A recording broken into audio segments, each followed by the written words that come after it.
children, Emily and Lauren, very much. I will miss them until the end of my days. Lynn Denton spoke of her grandmother, her two nieces, and her sister, the four women brutally murdered 2 years ago in Burlingame, Kansas. 1963 की एक प्यार भरी कहानी और एक ऐसा marriage जिसमें बहुत ही प्यार था और लोग उस तरह के मैरिज को जीने के लिए ड्रीम करते थे। वो कब एक मैसेकर में बदल जाएगा, जो कि 2009 में हुआ और उस मैसेकर में 4 लोगों की जान गई।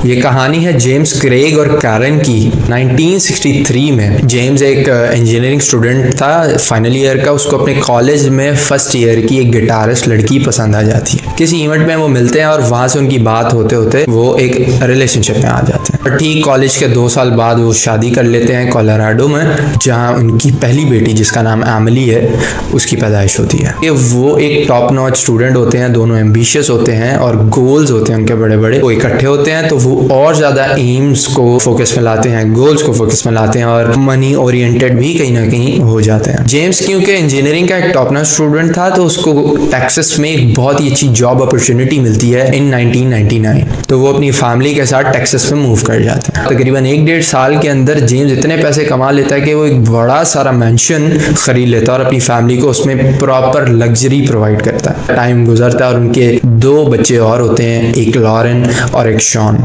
उनका बेटा होता है जो कि सबसे छोटा होता है। जो उनका फ्रेंड सर्कल होता है उसमें वो एक ऐसा कपल होता है, एक ऐसी फैमिली होती है जिसको सब देख के एडमायर करते हैं, तारीफें करते हैं, ये ड्रीम करते हैं कि हम भी इस तरह की जिंदगी जी सकें। पर दूसरी ही साइड पे जो कैरन होती है वो अपनी बहन को अक्सर बताया करती है कि वो एक एब्यूजिव बंदे के साथ रह रही है, एक ऐसे बंदे के साथ जो कि सेक्सुअल इंटरकोर्स के लिए उसको वियर्ड टाइप ऑफ डिमांड्स करता है। वो एक कर्फ्यू में रह रही है, एक ऐसे रिलेशन में रह रही है कि उसका जो हस्बैंड है वो परफेक्शनिज्म की एक्सट्रीम लेवल पे पहुंचा हुआ है। उसको हर चीज एक ऑर्डर में चाहिए। अगर उसका हैंडकरचीफ वहां पड़ा है तो वहीं उसको रोज पड़ा मिलना चाहिए। अगर खाना 7 बजे रोज बनता है तो रोज 7 बजे ही खाना मिलना चाहिए। उससे ऊपर नीचे होता था तो उस पर वो लाउड होके या उसको अब्यूजिव एक्टिविटीज में इन्वॉल्व करता था। ये आप जान के थोड़ा सा हैरान होंगे कि उसकी परफेक्शनिज्म की इतनी इंतहा हो गई थी कि वो डेली 8 बजे के साथ सेक्स करे। उसके बाद जो 9 बजे का टाइम था उनको सो जाना था। घर में सन्नाटा, लाइट्स ऑफ और बच्चों समेत सबको सो जाना लाजिम था। जो जेम्स कर रहा था, कैरन को आइडिया नहीं था कि ये चीजें कल को जाके एक मैसेकर बनेगा और कैरन को उससे अपनी जान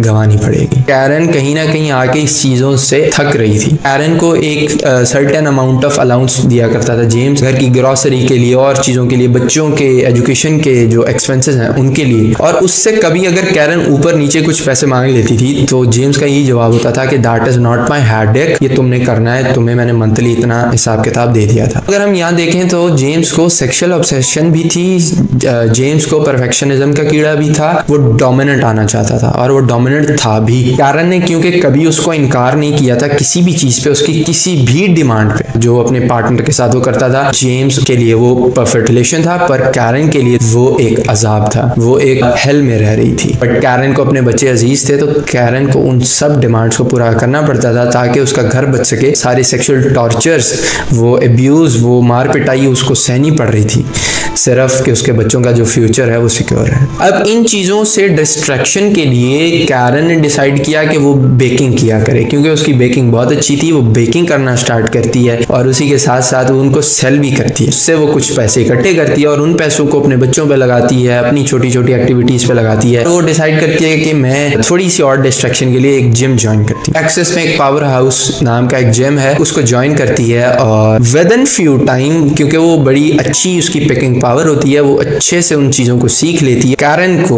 उसी जिम में एज अ इंस्ट्रक्टर रख लिया जाता है। पावर हाउस में एक ऐसी इंस्ट्रक्टर से मिलती है जिसका नाम होता है सनी रीस। उसके साथ उसकी गपशप होना शुरू हो जाती है, बातचीत होती है और वो अच्छी दोस्त बन जाती है। कैरन हैड नो आइडिया कि सनी उसकी जिंदगी का एक ऐसा पार्ट बन जाएगी जिसकी वजह से कैरन का घर बर्बाद हो जाएगा, कैरन को जान गंवानी पड़ेगी, क्योंकि वो अपने घर से इमोशनल ट्रॉमा में आती है जिम में अपनी स्ट्रेस को भुलाने के लिए। ट्रॉमा की इसी फेज में सनी जो होती है मरहम का काम करती है। सनी पे बहुत ज़्यादा डिपेंडेंट हो जाती है कैरन, और यही वजह बनती है कि वो इंटीमेट रिलेशनशिप की तरफ चले जाते हैं। इन शॉर्ट कहूँ तो वो एक लेस्बियन रिलेशनशिप उनका स्टार्ट हो जाता है। डर भी रही होती है कैरन कि अगर उसके हस्बैंड को पता चला तो ये उसके लिए बहुत बुरा होने वाला है। कैरन किसी दिन अच्छा मौका ढूंढ के उसको बताने की कोशिश करती है, और कैरन ये जानकर बहुत ही सरप्राइज होती है कि जेम्स को उनके लेस्बियन रिलेशनशिप के बारे में जान के बिल्कुल भी बुरा नहीं लगा। कैरन के लिए थोड़ा सा ये शॉकिंग होता है और सरप्राइजिंग होता है। कैरन को ये नहीं पता होता कि ये ऐसा क्यों कर रहा है। जेम्स उसको एनकरेज करता है कि हाँ ठीक है, मुझे तब तक तुम्हारे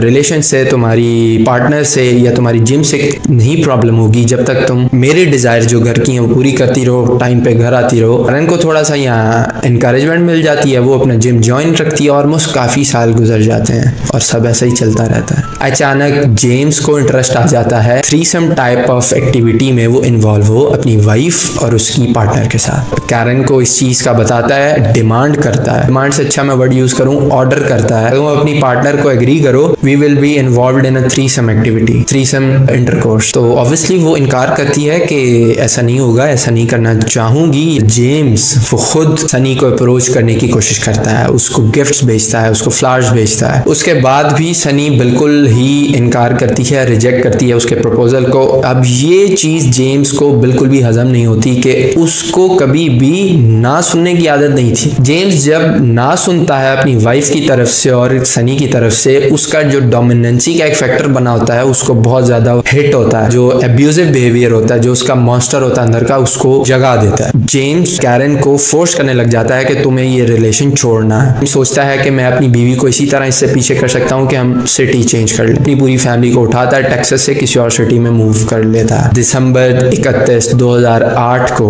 एक न्यू ईयर पार्टी रखी जाती है जिसमें जेम्स को भी बुलाया जाता है, कैरन को भी बुलाया जाता है, और शॉकिंगली कैरन की जो पार्टनर होती है इंटीमेट वाली, उसको भी वहां इनवाइट किया जाता है। कैरन को और सनी को किस करते हुए उसका हस्बैंड उस पार्टी में देख लेता। पहले तो वो रिलेशन जो कि छुपा हुआ था वो पूरी दुनिया के सामने आ जाता है, और उस पार्टी में ही वो उनकी एक हेवी वाली, गंदी वाली फाइट होती है, आर्ग्यूमेंट्स होते हैं। जो सब लोगों को आइडिया था कि ये बहुत ही अच्छी फैमिली है, आइडियल फैमिली है, वो वैसी फैमिली नहीं है। इसके बाद कैरन डाइवोर्स के लिए अप्लाई करती है। कैरन मूव कर जाती है अपनी ग्रैंड मदर के घर, डॉरेथी अपनी बच्चियों को लेके, जो कि उसका बेटा होता है शॉन, वो अपने फादर के पास ही रहता है। 2009 में उसकी ग्रैंड मदर डॉरेथी के घर एक शाम अचानक 6 बजे वो विदाउट नोटिस जेम्स उनके घर घुसता है।